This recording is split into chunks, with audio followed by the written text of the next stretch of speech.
Hello and welcome to my channel. मैं now for BCom student. मैं आज आपके लिए बहुत इंटरेस्टिंग वीडियो लेके आई हूँ, जिसके अंदर हम करेंगे मैनेजमेंट अकाउंटिंग यूनिट 4 स्टार्ट। ये लास्ट यूनिट है मैनेजमेंट अकाउंटिंग की। इसी के साथ फिर हमारा सिलेबस कंप्लीट हो जाएगा। तो हम एक video full syllabus revision video और जो क्वेश्चन पेपर है जिसके अंदर जितनी भी थ्योरी आएगी, मैनेजमेंट अकाउंटिंग में ज़्यादा थ्योरी ही आती है, वो जो क्वेश्चन पेपर मैं वो आपको सोल्व करवा दूंगी। उसके बाद हम स्टार्ट करेंगे जीएसटी, एक नया सब्जेक्ट, बहुत इंटरेस्टिंग सब्जेक्ट है, बीकॉम के अंदर नया ऐड हुआ है, वो हम स्टार्ट करेंगे। तो आज हम करेंगे यूनिट 4। पहले की 3 यूनिट मैं आपको करवा चुकी हूँ। अगर आप नहीं देखी हैं वो वीडियोस तो आप चैनल पे जाके चेक कर सकते हैं आप। और अगर आप चैनल पे नए हैं तो पहले चैनल को जाके सब्सक्राइब करो और बेल आइकन प्रेस करें फॉर न्यू अपडेट। हम स्टार्ट करेंगे आज responsibility accounting, meaning, definition, advantages, responsibility centre, limitation, ये इसके टॉपिक्स हैं। Total quality management, meaning, definition, advantages, primary element of total quality management, implementing total quality management, history and evaluation, remaining 14 points of total quality management and total quality management resources. ये जो 14 points हैं ये important हैं total quality management के। ये question के अंदर भी पूछा गया था मैनेजमेंट अकाउंटिंग के, जो मैं आपको करवाऊंगी उसके अंदर करवाऊंगी तब। और आज की वीडियो में हम कवर करेंगे ये सारे टॉपिक्स। रिस्पॉन्सिबिलिटी अकाउंटिंग, मीनिंग क्या होता है उसका, डेफिनेशन, उसके advantages, responsibility centre and limitation. तो वीडियो को ज़्यादा लंबा ना करते हुए वीडियो को स्टार्ट करते हैं। सबसे पहले मीनिंग, रिस्पॉन्सिबिलिटी अकाउंटिंग का मीनिंग क्या है। Responsibility accounting is the specific technique of managerial control wherein responsibility of various individual or groups are identified in terms of work, revenue in the cost, so that the considered persons or group may be held responsibility for the cost of variance or if any।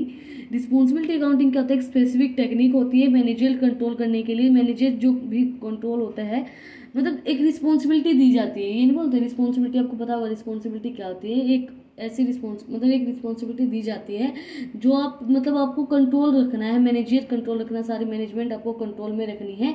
आपकी responsibility है, various individual group सबको आपको control में रखना है।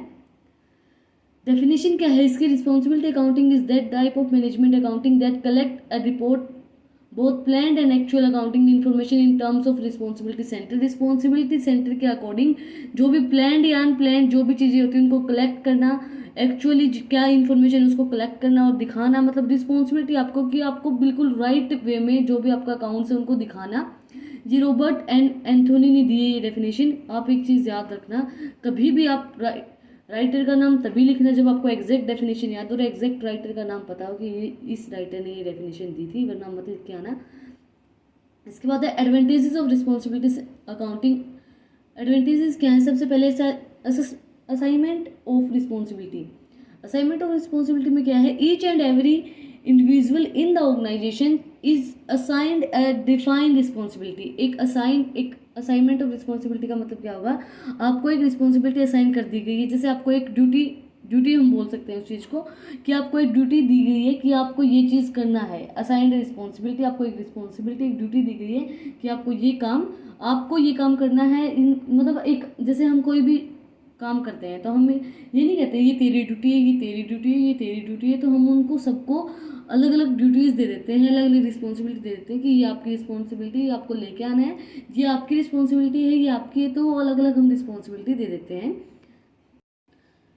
Suitability and on the basis they are accountable for their performance, improvement in performance. अब मान लीजिए आप, जैसे कि एक बंदा सारे घर के काम करे। अब मान लीजिए आपके घर से एग्जांपल लगाते हैं, एक आपकी मदर हैं, वो सारा घर का काम करती हैं अकेले। बट अब आपने रिस्पॉन्सिबिलिटी दे दी है कि आपकी जो सिस्टर है, जो आपकी मतलब आपके घर में और भी जो भी भाभी भाई जो भी हैं, उनको रिस्पॉन्सिबिलिटी दे दी है आपको ये काम करना है, आपको ये काम करना है। वो काम जल्दी भी होगा और वो उसके अंदर इम्प्रूवमेंट भी लगेगी, आपको परफॉर्मेंस भी इम्प्रूवमेंट लगेगी। एक तो आप एक काम कर रहे हो, अब मान लीजिए आपको एक तो ये बोला जाए कि आपको सिर्फ एक सब्जेक्ट पढ़ना है, तो आप उसके अंदर इम्प्रूव करेंगे चीज़ों को, आपको और भी अच्छे से पढ़ा पाएंगे या और भी अच्छे से पढ़ पाएंगे। बट एक आपको ये बोला जाए कि आपको 6 सब्जेक्ट पढ़ने, तो उसके अंदर आपको इम्प्रूवमेंट करने के लिए आपकी परफॉर्मेंस डाउन हो जाएगी थोड़ी सी। बट आप अगर मेहनत करेंगे, अब एक बंदा, वो ये नहीं बोलते परेशान हो जाते हैं एक बंदा कितने काम करे। अब हमारे घर में जो हमारी मदर्स हैं वो बोलती होंगी कि एक बंदा घर के मतलब, जैसे मेरी मम्मी तो कई बार बोलती हैं कि सारे काम मैं ही करूं क्या, मतलब ऐसे हो जाता है ना। तो उनकी उनकी किसी न किसी काम में, किसी ना किसी काम में फिर थोड़ी बहुत गड़बड़ हुए बिना नहीं रहती है। बट अलग अलग बंदे जब, जैसे हम काम बांट लें कि एक काम मुझे करना है, एक काम उन्हें करना है, तो वो फिर क्या होता है, काम भी जल्दी होता है, इम्प्रूवमेंट उसकी परफॉर्मेंस में भी इम्प्रूवमेंट लगती है। The assignment of responsibility to specific person act as a motivational catalyst also. Every person knows that if they will become defense and with performance they will be reported to the management and it will be explained his performance. मतलब जो भी performance, जो भी उनको काम दिया गया है, अगर उनको अकेले को करना है, मतलब उनकी अब रिस्पॉन्सिबिलिटी, अब आपको ये तो नहीं है जैसे आप किसी शादी में जाते हो तो आपको मान लीजिए एक रिस्पॉन्सिबिलिटी दे दी कि आपको मेहमान जो आपके गेस्ट आएंगे उनको अटेंड करना है, उनको हाय हेलो मतलब उनको बोलना है कि आप खाना खा के जाना, तो आपकी एक रिस्पॉन्सिबिलिटी हो गई है। तो उसके अंदर आप पूरा इम्प्रूवमेंट करेंगे। अब आपको बोल दिया जाए कि आप सारा खाने का भी ध्यान रखो, आप और भी मतलब जो भी जैसे ड्राइविंग मतलब किसको लेके आना है, किसको लेके जाना है, मतलब हर एक चीज़ का आप ध्यान रखें, तो वो तो उसमें गड़बड़ हुए बिना रहती ही नहीं है, फिर कोई ना कोई मिस्टेक हो ही जाती है। उसके बाद है helpful in cost planning. Cost की प्लानिंग में हेल्पफुल रहता है। Under the system of responsibility accounting, complete information is collected in respect of cost of and revenue. Complete information collect की जाती है in the cost of revenue के cost के अंदर। और उसके बाद delegation and control. Delegation and control के अंदर क्या आएगा? Responsibility accounting enable management to delegate and authorities with while retaining overall control. The work goes smoothly because responsibility is also fixed with the delegation and the authority. मतलब आपको एक, जैसे कि आपको एक रिस्पॉन्सिबिलिटी दे दी है किसी भी काम की, तो आपको एक अथॉरिटी मिल गई है कि अगर उस काम में कोई भी गड़बड़ नहीं होनी चाहिए, ये आपकी रिस्पॉन्सिबिलिटी है, तो आपके पास एक अथॉरिटी हो जाती है कि उसको आपको अच्छे से काम करवाना पड़ेगा, उसको मैनेज करके रखना पड़ेगा अच्छे से, तो वो काम जो है आप अपनी अथॉरिटी अच्छे से निभाएंगे तो वो आपका काम स्मूथली चलता रहेगा। इसके बाद है हेल्पफुल इन डिसीजन मेकिंग। जो भी डिसीजन लेने होते हैं उसके अंदर हेल्पफुल रहता है। This system is very helpful to management in the process of decision making because it enables the regular collection of data related to revenue, cost, profit and variance. मतलब आपको एक रिस्पॉन्सिबिलिटी दे दी है। अब एक तो एक बंदा सारे काम करे, अलग अलग बंदे अलग अलग काम कर रहे हैं, उनको अलग अलग बंदे को अलग अलग रिस्पॉन्सिबिलिटी दे रखी है, तो अब वो डेली अपनी जो भी रिपोर्ट्स होंगी प्रॉफिट की, वेरिएंस की, रिवेन्यू की, कोस्ट की, तो वो सारी रिपोर्ट्स हम डेली जाके जमा करवाएंगे, तो मैनेजमेंट को डिसीजंस लेने में उसके बिजनेस के अकॉर्डिंग तो वो उस चीज़ के लिए भी हेल्पफुल रहेगा। उसके बाद है कोस्ट कंट्रोल करने में हेल्पफुल रहेगा। Manage responsibility accounting lays special emphasis on the cost control so this system motives the management of for effective cost control. इसका मोटिव क्या होता है कि इफेक्टिव कोस्ट कंट्रोल, कोस्ट को इफेक्टिव वे में कंट्रोल करना, इसका मोटिव होता है। इसके बाद रिस्पॉन्सिबिलिटी सेंटर क्या होता है? Responsibility centre is the sub unit of an organisation under the control of manager who is held responsible for the activity of the that centre. Responsibility centre क्या होता है? एक सब यूनिट होती है एक ऑर्गेनाइजेशन की, जिसके अंदर जो मैनेजर होता है वो काम सारी एक्टिविटीज़ को देखता है कि वो एक्टिविटीज़ जो रिस्पॉन्सिबिलिटी दी गई है वो पूरी हो रही है या नहीं हो रही है।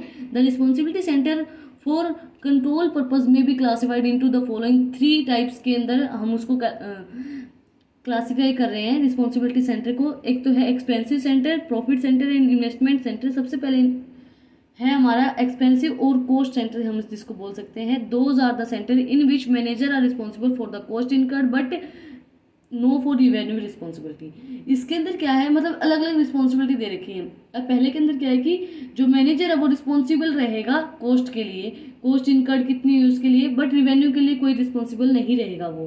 प्रॉफिट सेंटर के अंदर क्या आएगा? Such centre is also called as contribution margin centre. It is the centre whose performance is measured in term of expenses it incurred and revenue it earns output.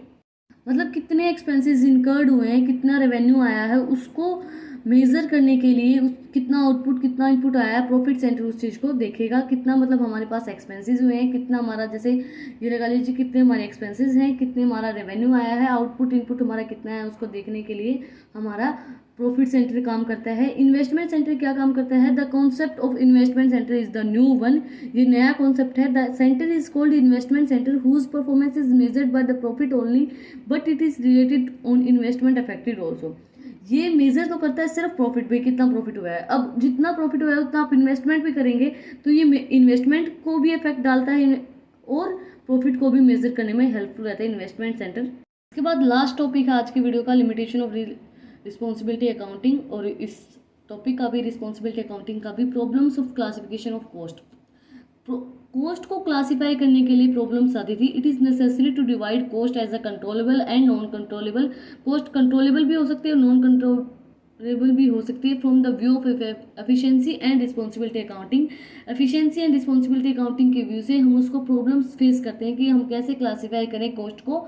Delay in reporting, आपकी reporting के अंदर delay हो सकती है। If there is a delay in reporting of responsibility reporting and its communication, they system में be not prove to be effective. अगर मान लीजिए एक बार डिले हो गई कोई भी रिपोर्ट देने में, कोई भी काम करने के अंदर, तो उस सिस्टम को इफेक्टिव नहीं बोला जाएगा, उसको इफेक्टिव हम प्रूव नहीं कर सकते उस सिस्टम को।